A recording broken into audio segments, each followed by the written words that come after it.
Hello. Happy Monday. I'm going to just invite a few people here. Since I have not been live in a while, there might be some folks who don't know yet that I'm going back online. Hope everybody's doing well. See a couple people I know are on vacation, so I'm going to not invite them. Oh, okay. Now, then how do you stop? Okay, I invited them. Okay. Okay. Now we can, there we go. Oh, hi. Got a few people on already. Rosemary, Katina, who else was that? Hopped on. Megan. Hi, Megan. Thank you for joining. And as we progress on this, and even afterwards, just a reminder that if you want to share this broadcast with anybody, hi, everybody. Hi, Jeff. Hi, Susie. Feel free to do so. This is, hey, Kelly. This is for, to not just to hear myself talk. It's to help out anybody who might need it. Because sometimes, oh, hold on. Barking dog. I think I'm going to talk over her. She's a crazy dog, and I didn't really set things up correctly tonight. I thought if I just cut the TV off and came in the other room, I'd be okay. So if I do have to jump up, don't panic. I'll be right back. She's notorious for barking at just about anything. So, hi. Oh, we've got a lot of folks jumping on tonight. Maybe I should skip some weeks in the future and get a big turnout. But anyway, I'm kidding. I'm really glad so many people have joined me tonight. I don't know. I think in most of the country, it's just about as hot as it is here. Some places a lot hotter. It's been crazy the last couple weeks. That's one of the things probably contributing to my topic tonight, which I talked about a couple weeks ago. Luckily, I'm in a little bit better place than I was then. But I still notice it cropping up, and I'm seeing a lot of references to it in people's timelines. So I just thought I'd talk about it a little bit tonight and maybe offer some constructive ways to help us deal with it. Anxiety is just, it's like a plague, I think. And I think the busier we get, the more overscheduled we get, the more we listen to the news. I can't even watch the news hardly at all. That's not a political statement. It's just that there's so much craziness going on in the world that I really have to try to limit my exposure to it, because I'm one of those who takes on everybody's problems and wants to try to fix it. So anyway, thank you all. I think we'll go ahead and get started. Might want to, hopefully a couple more people will join us, but I will go ahead and get started, and so I don't have to keep everyone on too long. Like I said, the topic is anxiety. And the definition of anxiety is a feeling of worry, nervousness, of unease, typically about an imminent event or something with an uncertain outcome. I'd like to add that often it's even about an event that's never going to happen. I think that can be one of our biggest issues when we're talking about anxiety. Speaking for myself, hold on, there we go. I worry about things that are never going to happen. I wanted to look in some of the external factors. I know, we all know that life can be stressful. Stress at work, in my case, a new job, making that adjustment, having to kind of prove myself and, hopefully help my new employers find value in what I have to offer. My last job, I pretty much could do it in my sleep because I'd been doing it for so long. So it's been a little bit uncomfortable, not knowing how to do everything. Stress from school. I have a lot of friends, adult friends who are in school. So it's not just kids who are stressed from school. Personal relationships, if you're having problems in your marriage, problems in your families, financial stress, stress from emotional trauma, such as the death of a loved one, which we've been through recently, even side effects from medication, and we may not even realize that we're having those side effects. But there are some real consequences of constant worry and anxiety. And at the end, I'll talk a little bit about on my way home tonight. I thought about a really, I think, powerful way to deal with it. And next week, you all can let me know if it worked. But first, I want to talk about the psychological symptoms. Obviously, the constant worrying. It can even like nausea, feeling sick to your stomach, feeling a little bit queasy, thoughts of negative thoughts intruding just your everyday life, everything that you do. Restlessness, I noticed that's a big one for me. Always having a feeling that something awful is going to happen, always feel, on edge. And, I know it's irrational. A lot of people say, it's just made up and you should just stop it. And it's not about how much or how little faith you have or anything else. It's just that sometimes you can, a series of things happen and you get into that cycle and it's really hard to get out. It gets to be just the way you are every day. And like I said a minute ago, sometimes you don't even realize that you're in that constant state of anxiety. It makes you maybe kind of cranky and hard to be around. Feeling like, overwhelmed with life and that you can't cope with one more thing. When you're in that state of high anxiety, a little thing can turn into a big thing. It can just be this all-consuming, overwhelming deal. When if you weren't in that mindset, it would just be something that, okay, that's inconvenient, that's too bad, that's going to cost some money, or it's going to take up some of my time, but it's just something that you deal with it and you move on. So the physical symptoms, sometimes you can even get so wound up that you feel like maybe you're having a heart attack.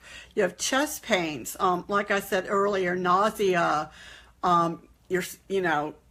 bathroom issues because you're so upset and tied in knots all the time, headaches, dry mouth, trouble sleeping, or wanting to sleep all the time, maybe some crossover symptoms from depression. And if we continue in that mindset, and I thought a lot of us have been, Cynthia, I'll tell you. Thanks, Shell. Thanks for, wow, I don't even know what time it is there. I appreciate you tuning in from Australia. Like I said, it can get to be a habit. It can get to be a way of being, and it can have some real physical tolls on us. It's not good for anybody when we get that way, and it makes it just impossible to deal with life.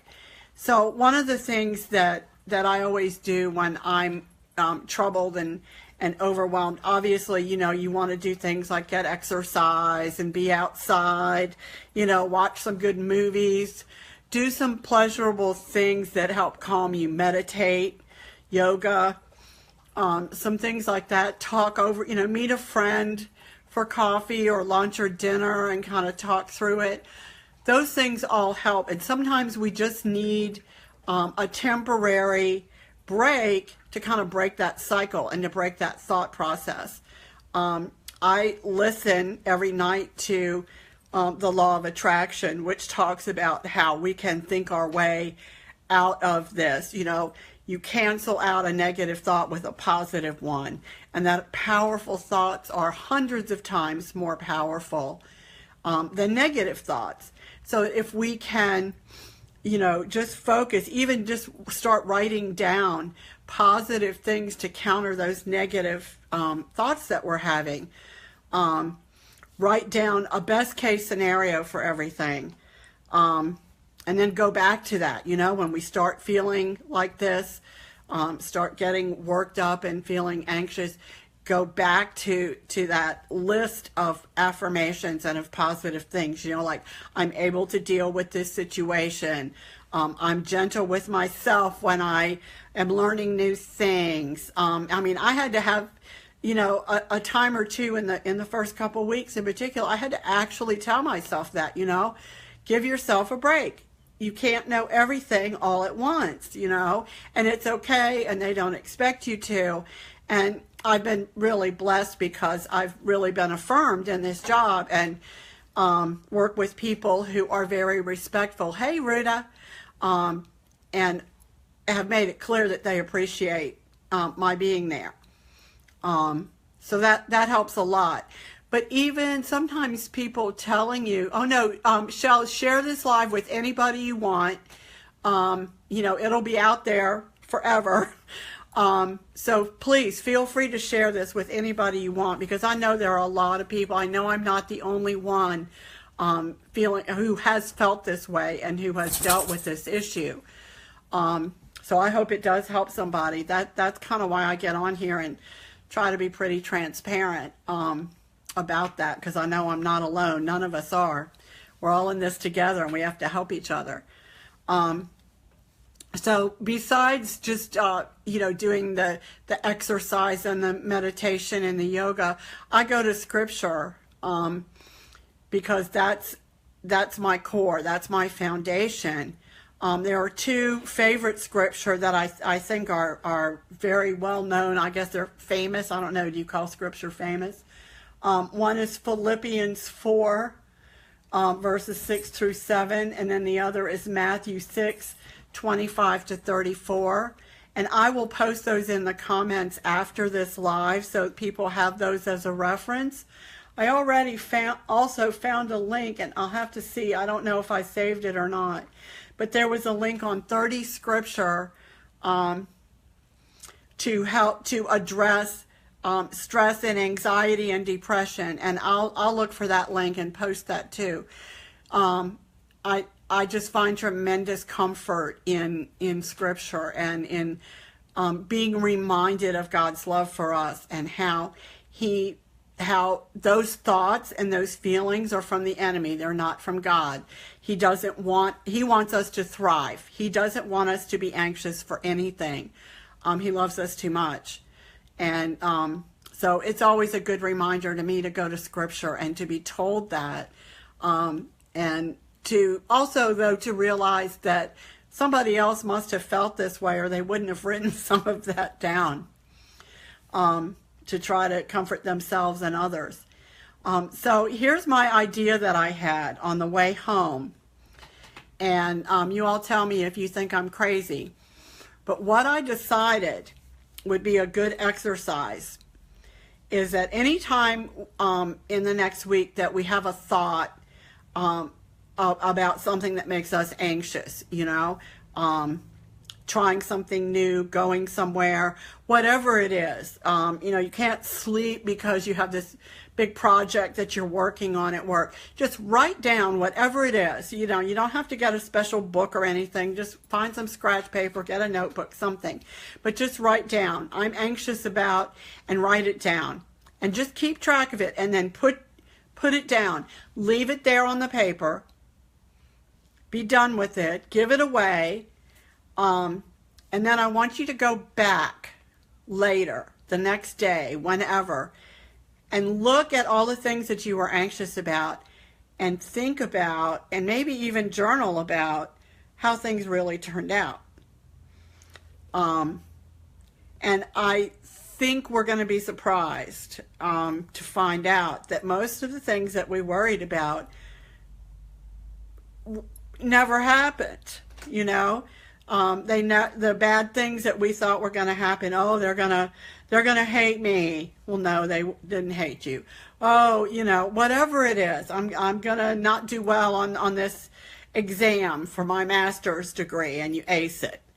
And this is not to say that those are not genuine concerns, but our concerns need to drive us to succeed and not to hold us back, and to keep us from accomplishing what we want to accomplish in life and from thriving in the world.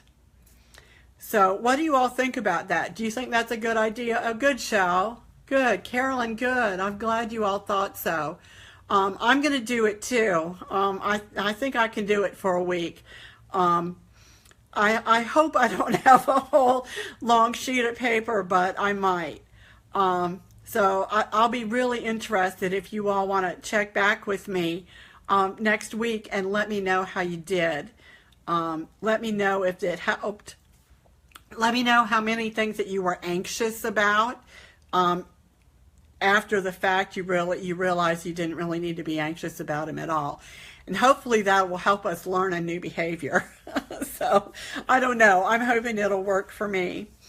But I'm trying to keep these to about 15 minutes because I know people are busy and it's Monday night and everybody's tired after Monday at work.